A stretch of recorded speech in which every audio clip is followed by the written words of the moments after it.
This is a journey to the great land of Khorasan, and specifically Mashad region. A glorious destination with lots of religious, cultural and natural attractions. But remember something, that our wonderful experience does not start at this destination. It actually started here, right on this train. And I joined a bunch of travel geeks in this trip.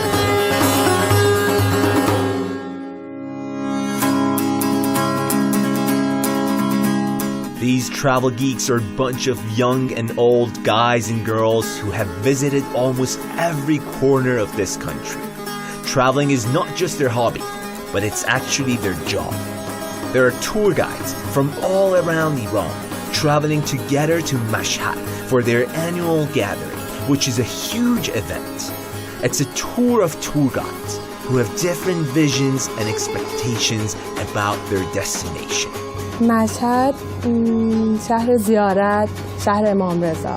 مشهد مرکز خراسان، زادگاه بزرگان ادب فارسی خیام، فردوسی و عطار نیشابوری و مولانا در بلخ خراسان بزرگ.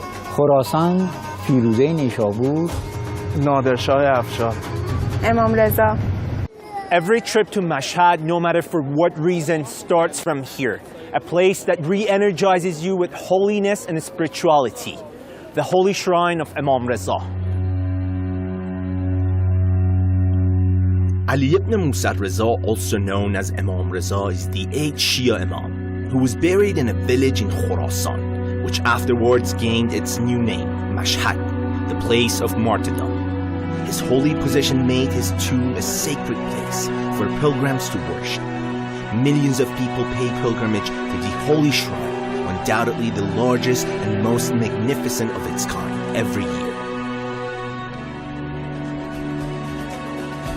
Apart from Imam Reza and the holiness of this region for Iranian Shia Muslims, Khorasan and specifically Mashhad is the birthplace of some of the greatest and well-respected poets, mystics and philosophers of Iran.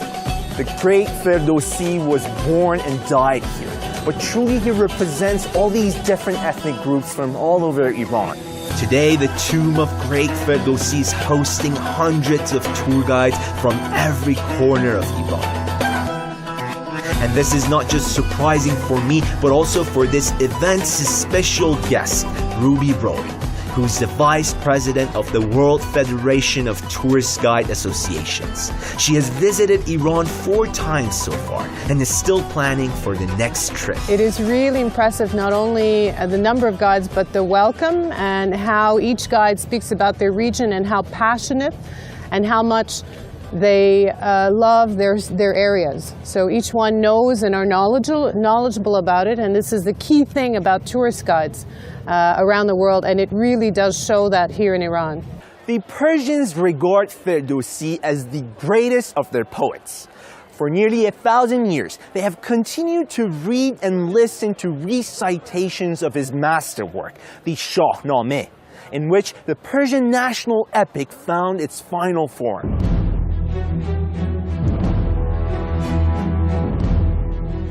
Ferdowsi's epic language is so rich, moving and lavish that it truly enchants the reader. Personal touches in the Shahnameh prevent it from falling into a dry reproduction of historical narratives. No history has been so eagerly read, so profoundly believed, and so passionately treasured in Iran as has the Shahnameh of Ferdowsi. The city of Neyshabur and its famous mystic poet, Attar Neyshaburi. In order to tell you about his greatness, it's enough to say that Rumi once said, Attar has traversed the 7 cities of love, and we're still at the turn of one street. These cities of quest, love, knowledge, independence, unity, bewilderment, and the city of deprivation, where the wayfarer loses his previous identity and becomes one part of the whole. Attar tried to express his eminent mystical concepts by utilization of simple symbolic stories, meant to be comprehensible for everyone. He has left behind many poetic works, but his masterwork is the Conference of the Birds, in which Attar narrates a journey of thousands of birds towards invincible Simorg. A journey in which the birds experience 7 cities of love, and most of them cannot survive. Today is 29th of Bahman in Persian calendar, a calendar which is based on Jalali calendar, created more than 1,000 years ago by contribution of Omar Khayyam, a great philosopher, mathematician, astronomer, and poet. He was truly a genius for his time, and he was called the great philosopher of the world.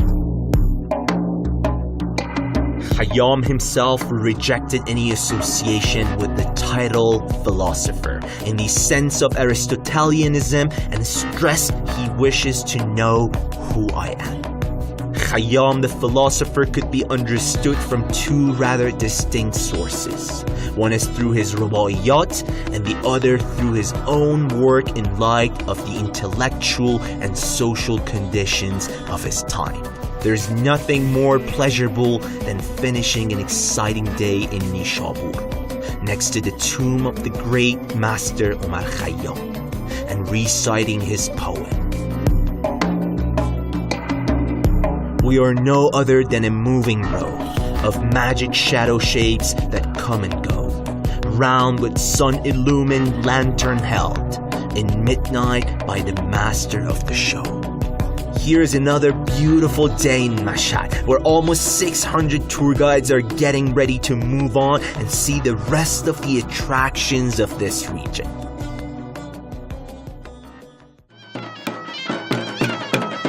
What would be better than starting a day with some amazing Khorasani folk dances and music?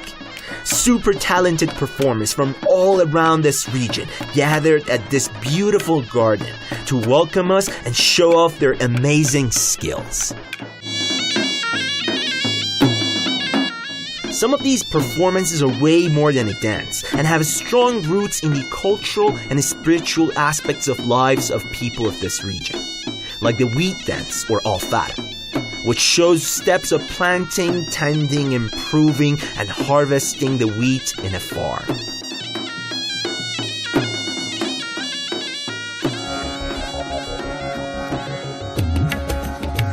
Now we're off to the outskirts of Shandiz and Torghabe to get some fresh air and enjoy the mesmerizing sceneries of this region for the rest of the day.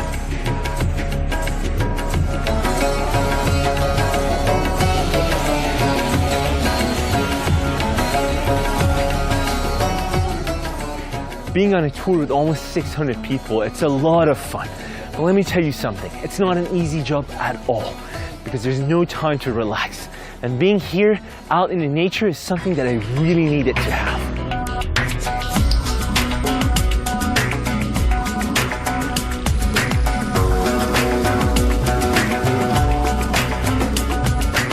Apart from the holy shrine of Imam Reza and the magnificent mausoleums of Khayyam, Attar, and Ferdowsi, just few kilometers away from Mashad, there's a steppe village called Tang, a symbol of pre-Islamic civilization in this region.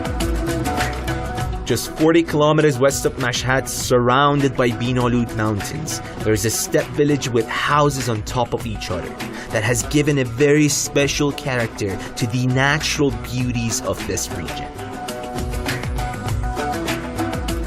I'm not the only one loving and enjoying this nature and its mesmerizing sceneries. I can tell you that there are tour guides from other regions of Iran on this trip who are actually appreciating this way more than I do. دیروز زیبایی اشعار عطار و خیام رو ما توی آرامگاهشون درک کردیم و امروز با این دوستای زیبا به اوج رسیدیم. برام جالبه که ببینم کسایی که از اون سر دنیا به اینجا سفر میکنن وقتی که از یزد بیارمشون اینجا و اون کویر رو با اینجا مقایسه بکنن احساسشون رو برام بگن. I personally love every moment of this trip, but people have different experiences and different tastes. So I asked around all these tour guides to find out what was their favorite spot. من شهر نیشابور، مقبره خیام. روستای کنگ به خاطر معماری فوق‌العاده زیبا و مناسب فردش. کمال الملک چون از نقاشان بزرگ و همشهریم هستش. خیام، برای که خیلی حس خوبی داشت. خیام و فردوسی که رفتیم خیلی خوب بود، ولی خیام یه چیز دیگه بود. فردوسی برام خیلی ارزشمنده. شهریار عظیمی for Iran.